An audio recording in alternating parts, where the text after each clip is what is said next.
Hello and welcome. This is FAQ number 5, part of season 2 for the BuildASoil way. And we've got, as usual, a list of questions procured from the YouTube channel. I'm gonna go through them, read them right now, and just answer them as best as I can. Let's get started right away. Green Tea writes, if you could only choose one container to run, a 3x3 bed or 30-gallon pots in a 10x10 tent with a 12 plant count limit, which do you prefer and why? I'm leaning towards going with 4 of the 3x3 beds with 3 plants in each. Okay, it's a good question and I can't wait to talk about it. In a 10x10, you have 4 quadrants and those are 5x5 spaces. Typically when we talk to a grower, we're talking about a 4x4 canopy or a 5x5 if you're so lucky to have that much room. Most of the time when we talk about perlite, it's 4x4 underneath it. It's more about the amount of soil per canopy than it is per container. If you have 30 gallons and you have 4 of them, that's 120 gallons of soil. Maybe more than the 3x3, in which case more soil is better. The other thing to consider is that if you have a 5x5 and you have a 3x3 space, like I do, I did that to allow me to walk around it a little bit, but really I would have chosen a 4x4. And in a 5x5 tent, a 4x4 gives you plenty of room around the outside, but it maximizes plants against the edge of your canopy, so you don't have to veg for very long. If you fill it up with plant numbers and you flip, you're pretty much ready to go, your canopy's full. Where if you start in a smaller space and have to veg out to the edges to fill your entire allotted area of space to maximize your production for the cost of the light and the available space you have, it'd be better to work with a bigger one or maybe 30 gallons around that area because, like I said, 430 gallons is 120 gallons of soil. 3x3, the way that I calculate in my head, the math, is by cubic feet by visualization. You picture a 3x3, that would be 9 boxes, 12 inches by 12 inches by 12 inches. If you stacked 3 of them, 3 of them, 3 of them, made a grid, that would be 9 cubic feet, 3x3. But the caveat is that's 12 inches deep. The grassroots fabric beds can be deeper, and the standard height is deeper. So normally they are 18 inches or 1.5 of our cubic feet in depth, not just 1. So right away, if I look at a 3x3 bed, no, it's 1.5 feet. I know that's 9 and half of that. So 9 plus 4.5, that's gonna take me to the amount of cubic feet that it has, which is 13.5 cubic feet in there. 13.5 cubic feet is exactly a half yard, which is like 100 gallons. So if I put the 4 30 gallons, that'd be more soil than just a 3x3, totally full. And you can see, I don't fill mine full, I like a little bit of room. So I actually wouldn't use as much soil. In a 4x4 though, I mean, it's such a big difference. Look at this, 9 cubic feet to make a 3x3. Now there's 16 cubic feet just to add that extra row to make it 4x4. 9 versus 16, huge difference. We haven't even gotten vertically yet. So a 4x4 is a significantly larger amount of soil than a 3x3. If you've got the space, do that. Other times you've seen me use round 100 gallons because of the roundness in a 4x4, I can put 100 gallons in there and I still have open corners to like reach a leg into or to have airflow in the tent. And I can always build a trellis system around it versus into it like on the actual 4x4, so consider that. But a 4x4 at 16 cubic feet versus a 3x3 at 9 cubic feet, before we even go the full depth, it's a big, big difference. So think about it in volume of soil per canopy, maximize it however's best for you. So if you're gonna limit your plant count, you're gonna be vegging for a while anyways to fill the space. So whether it's in a 4x4 or 4 30 gallons, you'll probably fill the space fairly evenly. The benefit of the 4 30 gallons is that you can run maybe 2 or 3 of the same flavor in each container, or in a low plant count, 1 plant in each container. And you can run different genetics and they won't fight against each other. I like beds and commingling plants when they're of the same genetic type, but as you can see from season 1, when we commingle different genetics, now, different genetics might be okay, but drastically different types, stretchers versus non-stretchers, things like that, one that finishes really late versus one that finishes early, they might not go so well together in a bed. So these are all just nuances. Either way you pick it, it will work. My goal with living soil is less is more, except for the soil volume. The soil volume is my buffer to make things easy. So the more soil I have, the less of an expert I have to be, except for under and overshooting watering. And that's only one thing to learn. So I like more soil. I love 30 gallons. One more consideration for you. If you're on, concrete floor, the weight of the soil doesn't matter. If you're on the 4th story somewhere, a big 4x4 bed might be too much weight in one location. It might be better to spread it out a little bit so that you could move it if you had to. 15s and 20s you can move. A 30-gallon full plus the water that's in there, it's to the point where it takes 2 people. So if you're worried that you're gonna have to move, you're on a lease, you could totally go get a U-Haul, have 2 people carry 30 gallons, even with plants in them if you had to, set them in the U-Haul, and close the door, have an inspection, close it, put it back in the grow room, or move, or whatever weird shit might happen when you're growing. If you're in a 4x4, you're not gonna have enough buddies to move that thing through any doorways or any of that shit. So think long-term, think what your life looks like, but if all of that is a moot point, get as much damn soil as you can possibly get underneath that canopy, and I think you're gonna have better results. So let's see, next one. Lovin' to Grow says, just wondering why no biochar. I thought biochar is great for no-till, thanks guys. I'm thinking maybe this was like at Reamend. He was asking why we didn't add it on the 3x3 bed, but I don't have the context here, I'd have to go look it up. So let me just answer it the best I can. We do put biochar in our soil, it's great. We are very specific to put a fairly small amount because it makes a big difference. And when you learn about composting and soil building, you learn about a balance of carbons and nitrogens. And if they're far apart from each other, it causes a problem. When you're making compost, the higher the number of ratio, like 30-1, 40-1, means that the compost isn't finished yet. It needs to settle in to the point where it's like 10-1, 12-1, somewhere where it's better, where there's a balance. Nature likes that balance to make compost, to have access. And so you'll hear this thing, if you add too much carbon, it robs nitrogen. A lot of times people are like, well, I don't want to put fresh material down as a chop and drop, like straw, because that carbon will rob nitrogen. In fact, corn farmers out here, when you drive around, you see that corn stubble, it's like that tall, it's dark brown, it's like where the corn stalks were. They either till that into the soil and then they calculate an extra 20 to 50 pounds of nitrogen per acre because of that carbon, or they go burn it, so it's not an issue. Either way, they literally have to factor that into their fertilization program. So if you just go add, 20% biochar, yeah, biochar is cool, but you may have just created like a carbon balance issue, where to the point where it is really hard for your plants to drink. The other thing is biochar holds like 10 times its weight in water. To the point where all of Colorado's biochar during one of the California drought years, they were moving like truckloads and truckloads to these farms because they were worried their water would get shut off, they needed a way to hold it.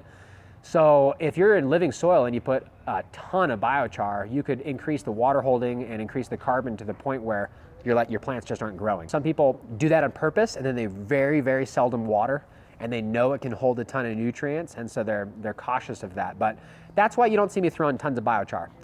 Besides that, I got kind of a secret that I did add, and because I did add it and didn't mention it, because I'm always testing things, I figured I'd bring it up right now. A new product that we're working on called liquid biochar. This is the dry formula right here. If I were to open it, in fact, I'm just gonna do it and see what happens. But it's got so much, it's so fine, it can almost just plume it into the air. Like it's getting on my hands right now, as you see.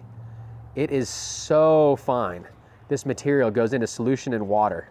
It's like printer ink. It's ridiculous how much it blackens the water. And so this biochar, I added a very small amount to water. It made black liquid biochar, and I watered it in the bed when I re-amended.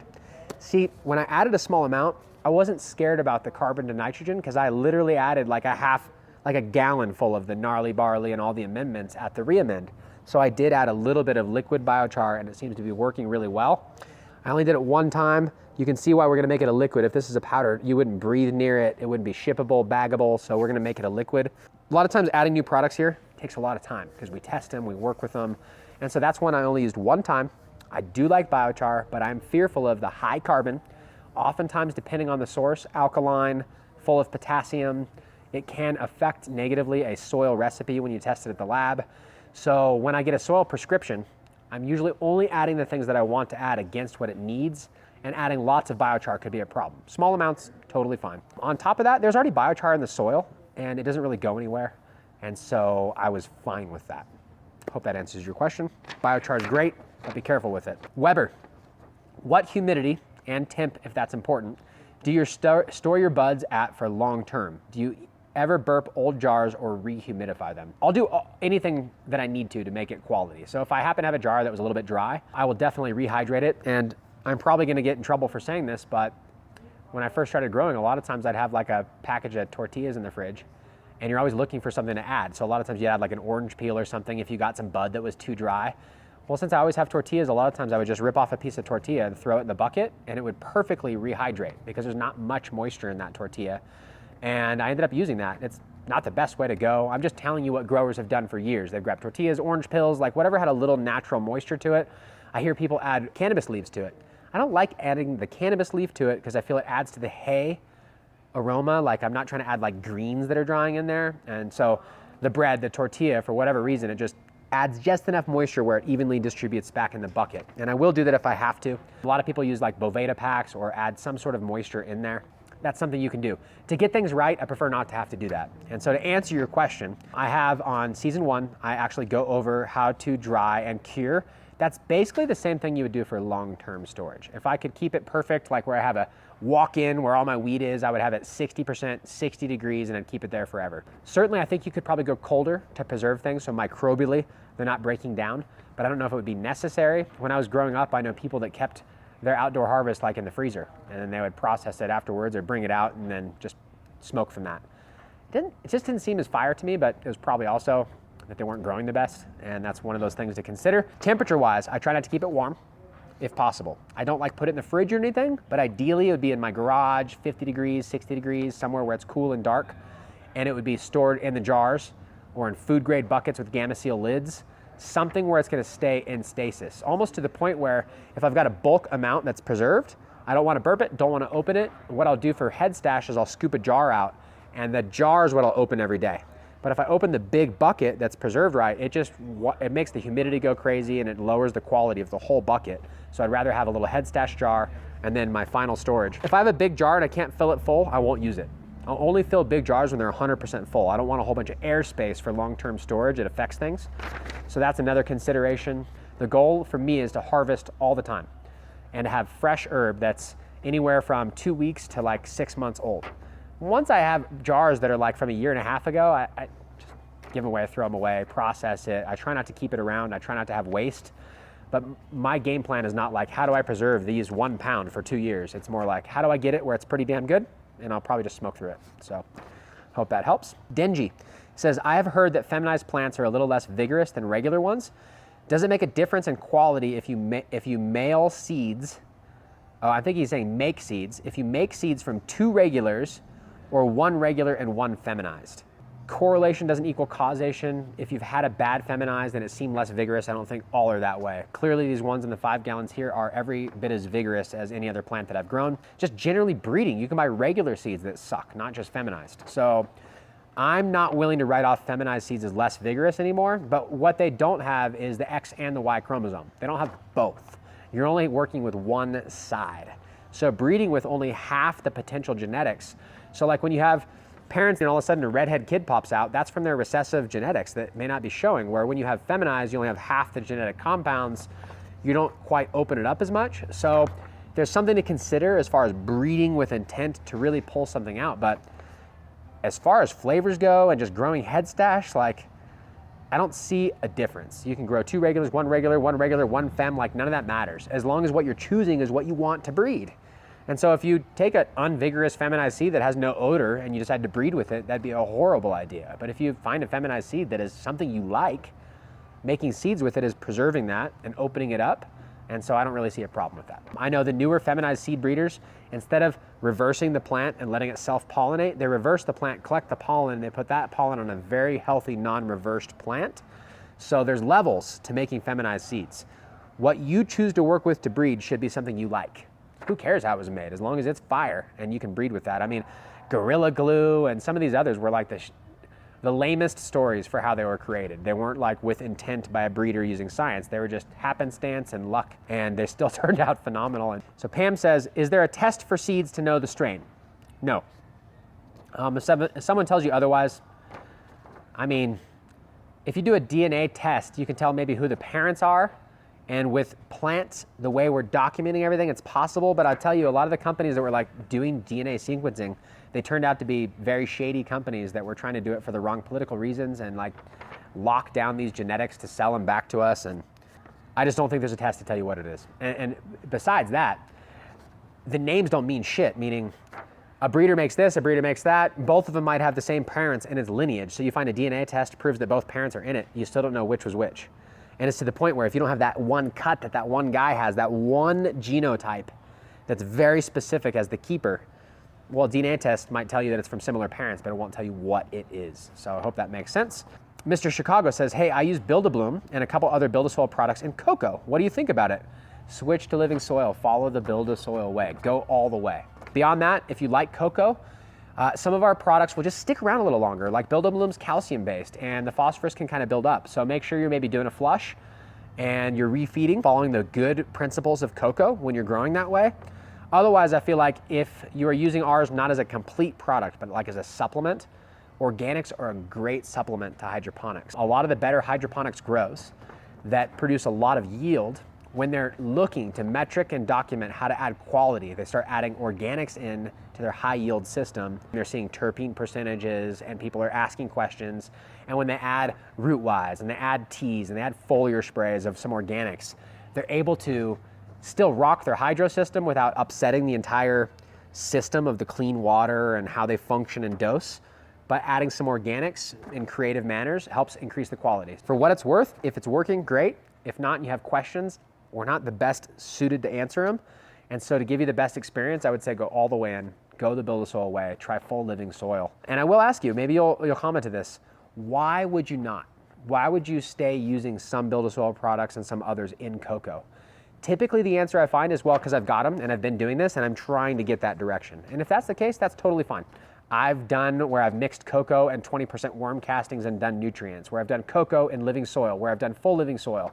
And I'll tell you, I just had better results going all the way over instead of being, the expression is when you stand on the fence, you get shot from both sides. Richard says, have some dry BuildASoil from previous run. How do I go about bringing it back to life? Cover crop or re-amend, then cover crop? Essentially, soil doesn't die, right? I mean, the life in it might need to be re-brought back to life. And if it's just bone dry, obviously, there's a lot that moisture is a big part of life.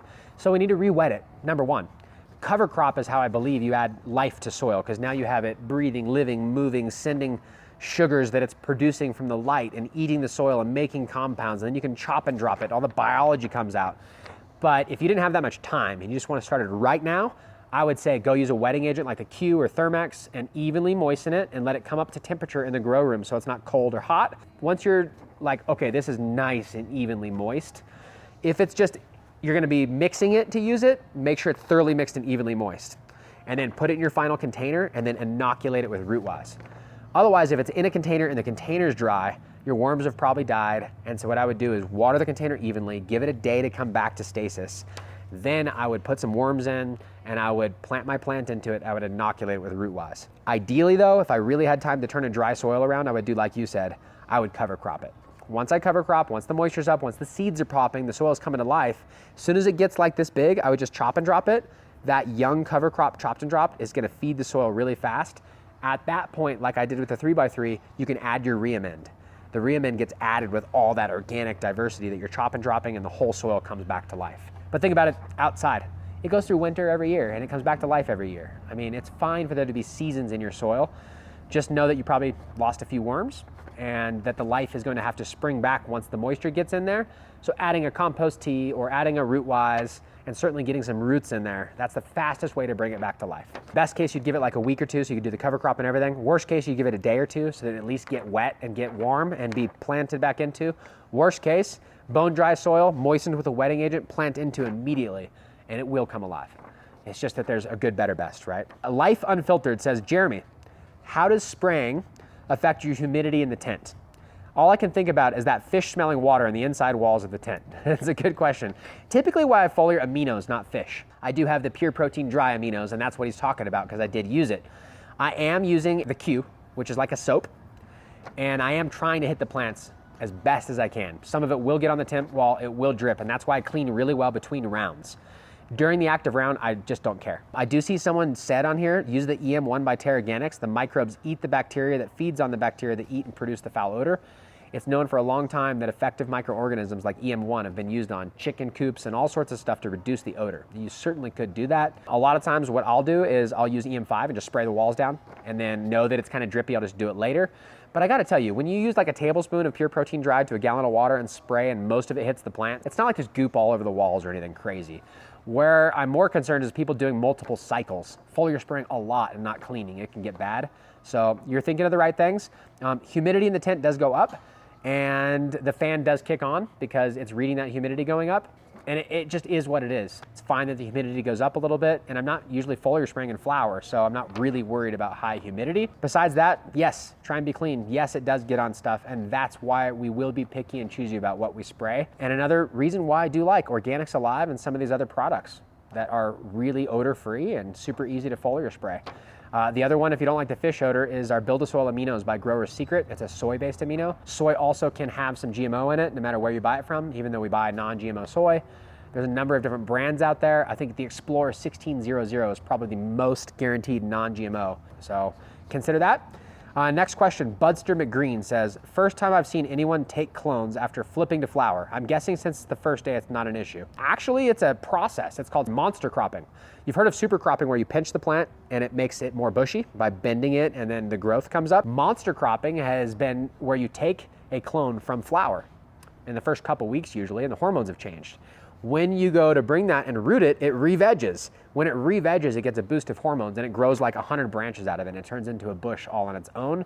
I don't like purposely monster cropping. I feel like the plant gets a little bit wonky and I'd prefer not to re-veg because it takes time.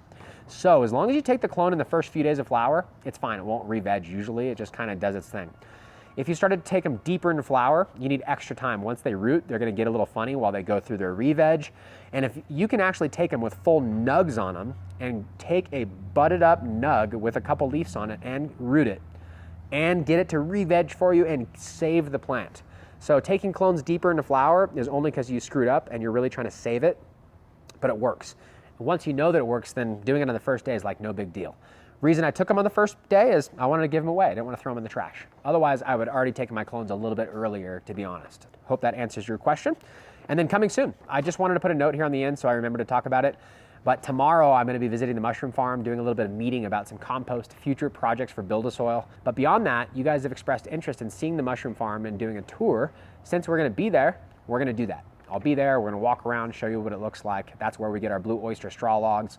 You've seen us growing mushrooms, and it's such a big part of my life for human health and for plants that I want to share it with you. So we'll be there soon. Be sure to check that one out. If you've got more questions, as always, drop them in here. Until then, we really appreciate your interactivity, your feedback on these. It makes it really what it is. It's super fun to see the answers as they're actually typed and see that it's affecting your grow positively. So thanks for that. And until then, I'll see you on the next FAQ.